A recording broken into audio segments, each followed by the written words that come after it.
Hey everybody, Jacob with Scooter's Lawn Care. Today we are talking all about our weed control and fertilization package, and more importantly, the weeds that are actually controlled and what that looks like. So there's different levels of what gets done to your lawn, and in our general package, what is controlled, and then how many applications does it take to truly control some of this stuff. First off, I want to talk about one specific hard to control weed. There are several, but this is something that comes up in your lawn, and if you see something is taking a while to die, it can be on that hard to control and hard to kill list. The one that always sticks out to me is wild violets. We can win the war on wild violets, but I do know that we are going to have to spray it and then spot spray it potentially 2 to 3 times to truly kill it out. We've had lawns that were covered in it, but still had a good stand of grass, and over the course of 4 months, 6 months to a year, we were able to work out all of that wild violet and then let the lawn fill back in, continue fertilizing, and have a great healthy stand of grass. But it's not something that you can expect to just be sprayed once and go away. It just does not work that way. It's a tough weed. It takes multiple applications to kill it. Now, there's also the huge list of weeds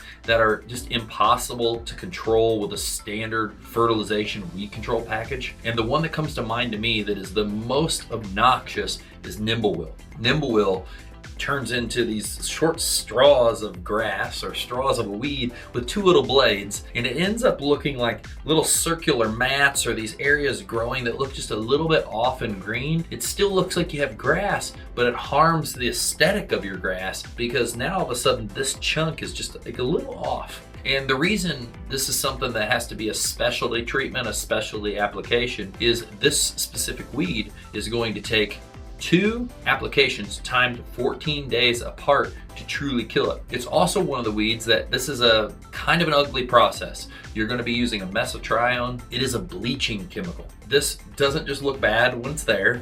As you're killing it, it's going to turn into like snow white, look like there's snow on your lawn, and it's going to make these white splotches throughout your lawn that we're trying to kill. And this is a process. You spray it once, it starts to turn white. 2 weeks, you spray it again. Hopefully 3 weeks from there, you really start seeing it recede. But this is a challenge. There's some other weeds that can be hard to control in general with your normal chemicals as well, and this is just the one that sticks out to me. So no, there's specialty weeds, specialty applications that go above and beyond your package. Another one can be nutsedge. It's pretty easy to control, and we do spot spray some, but if you have a large outbreak, which is over 10% of your lawn, we need to get into a whole different application because the cost of the chemical and the time to apply to make sure we do a thorough job and kill this weed back are very high, and it's strenuous, and we ultimately just want to make sure you get the best job and it gets taken care of. And so when you get into those, if you want to know what this weed looks like or understand what nutsedge is without even looking at a video, watching, or looking at any information, it's the lime green grass that when you cut your lawn, it's immediately 3 inches taller than the rest of your grass,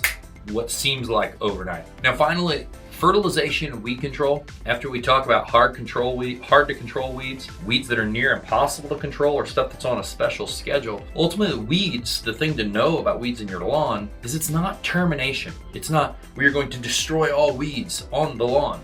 It is reaching the desired aesthetic, because there's always some kind of weeds in your lawn. They might just be small, you might not notice them, and we are trying to make those fewer and fewer. Know that we'll always be fighting some, and then get your grass tall, thick, and lush so it shades out and creates a canopy so new weeds don't germinate, and it's easier and easier and easier to fight this battle. To recap, some weeds are just tough and hard to control. Wild violet, one of those. Some of the clovers can be a pain, but ultimately when you spray them, it's just going to take some time for them to go away. 2, there's some weeds that are just impossible to control on a normal package that's outside of just a lawn care, fertilization, weed control package. And finally, it's not weed termination, it's weed control and management and keeping a desired aesthetic. So if you have more questions about what weed you have, what it's going to take to treat it, if this is something that is going to be specifically challenging, or I got too many weeds in my lawn to even establish out of what I have a nice thick lawn and we should just really start from scratch and see this thing start over, let us know. We would love to help you. But I just wanted to take some time and clear up some of the thoughts. I think that a lot of people assume that we can just spray everything and make it go away. There's some things that it's going to go slow. There's some things that are impossible. And there's other things like dandelions that you can nuke in a day and make a huge difference. So I hope this has helped you. I hope this has brought you some information you need.